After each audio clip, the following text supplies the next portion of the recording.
Salam sejahtera Malaysia. Denyut nadi suara rakyat bergema di channel ini.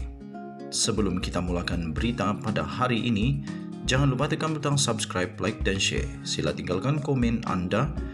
Denyut nadi suara rakyat terus bergema di channel ini. Salam sejahtera Malaysia, denyut nadi suara rakyat bergema di channel ini.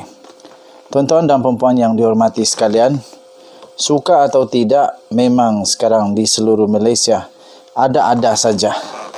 Ada-ada saja berita kabar angin, berita yang sangat hangat diperkatakan, ada juga yang suam-suam, ada juga yang hangat betul, ada juga yang tak berapa nak hangat lah. Sebelum itu saya ingin ucapkan terima kasih kepada semua yang sudah subscribe di dalam channel ini. Terima kasih kerana support channel ini sampai begini besar. Tapi kita jangan berhenti di sini saja, sebab channel ini bukan channel saya sebenarnya, tapi channel kita semua. Channel rakyat Malaysia.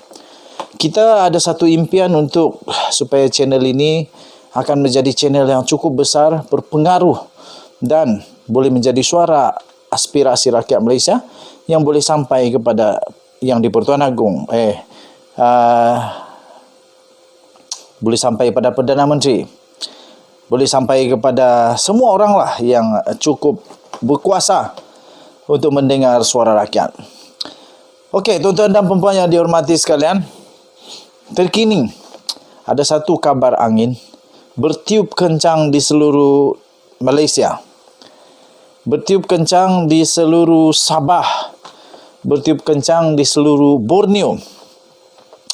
Perlahan-lahan saya ingin terangkan kepada tuan-tuan dan puan-puan kronologi di dalam politik Sabah, Borneo yang berlaku sekarang ini, dan kita akan kaitkan dengan perkara ini, iaitu Barisan Nasional Sabah mungkin akan ditutup dan juga Bung Mokhtar serta semua ahli Barisan Nasional UMNO di Sabah akan bersama-sama bergabung dengan satu parti tempatan. Itulah kabarnya.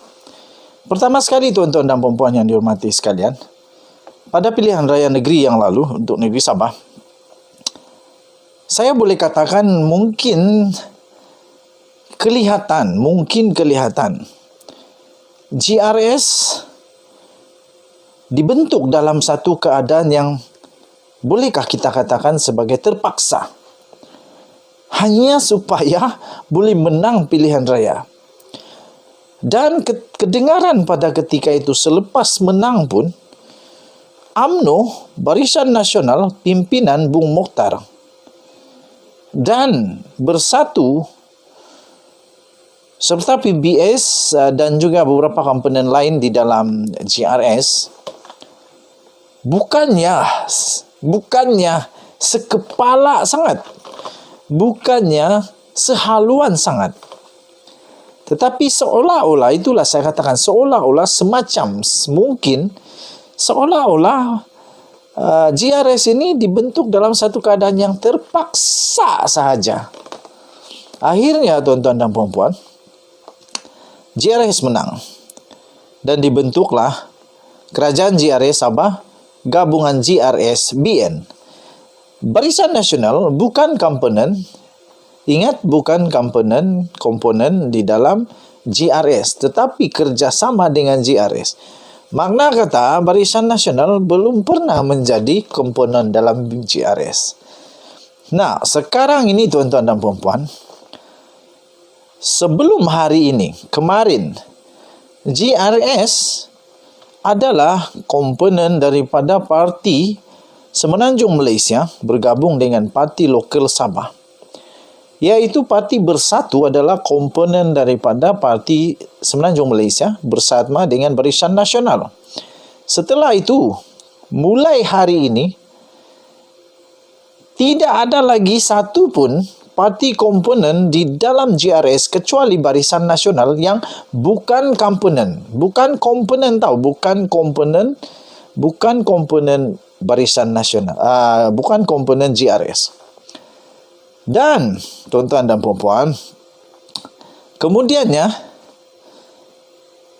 Satu sentimen baru terbentuk di negeri Sabah Borneo bersama Sarawak dinamakan sebagai Blok Borneo. Kemudian naratif seterusnya adalah Anwar Ibrahim dilantik sebagai Perdana Menteri Malaysia yang membawakan aspirasi, memberikan harapan yang sangat-sangat dinantikan oleh rakyat Sabah, yaitu untuk mengembalikan hak MA63 bagi Sabah dan Sarawak. Kemudian tuan-tuan dan puan yang dihormati sekalian, GRS mengambil keputusan untuk keluar daripada Bersatu pada hari ini untuk menyokong Anwar Ibrahim. Nah, sinilah titik noktahnya. Satu-satunya parti sekarang yang berkuasa di Sabah yang bukan parti lokal di dalam GRS adalah Barisan Nasional. Pakatan Harapan masih kuat di Sabah kerana mungkin sekarang ini kerana Perdana Menterinya Anwar Ibrahim. Sekarang Barisan Nasional di Sabah, bolehkah saya katakan, ini persoalan, bolehkah saya katakan adalah sekarang ini sudah tidak relevan lagi. Bolehkah saya katakan bahawa Barisan Nasional di Sabah tidak akan diterima lagi dan hanya boleh menjadi pembangkang sahaja sekiranya tidak bersama dengan GRS? Tuan-tuan dan puan-puan yang dihormati sekalian, sekiranya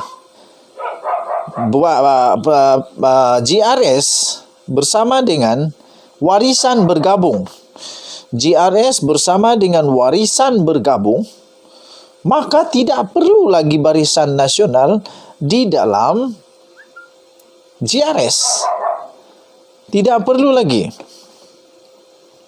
Makna kata, hampir bolehlah dikatakan Barisan Nasional mungkin tidak lagi relevan bagi rakyat Sabah.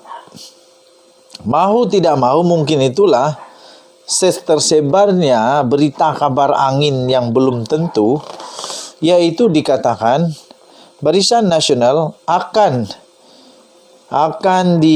dihapuskan, digugurkan,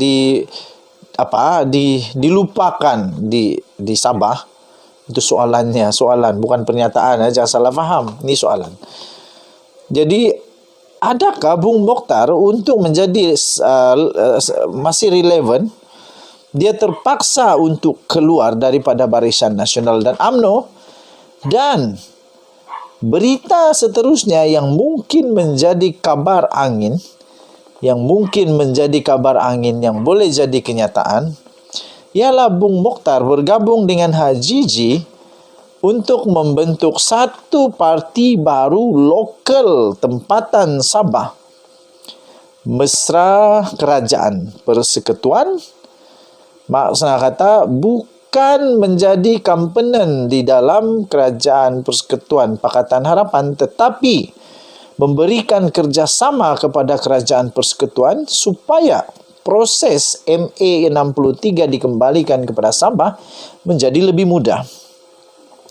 Itulah sebabnya, tuan-tuan dan puan-puan yang dihormati sekalian, adanya kabar angin dan teori mengatakan, mahu tidak mahu, Bung Mokhtar kena ambil satu keputusan berani untuk kepentingan rakyat negeri Sabah, untuk kepentingan rakyat negara Malaysia, dan untuk kepentingan supaya mudahnya MA63 dikembalikan kepada rakyat negeri Sabah, dia perlu mengambil keputusan ini. Denyut nadi suara rakyat bergema di channel ini. Sila tinggalkan komen kamu, apa pendapat kamu pula. Kita nantikan benar atau tidak.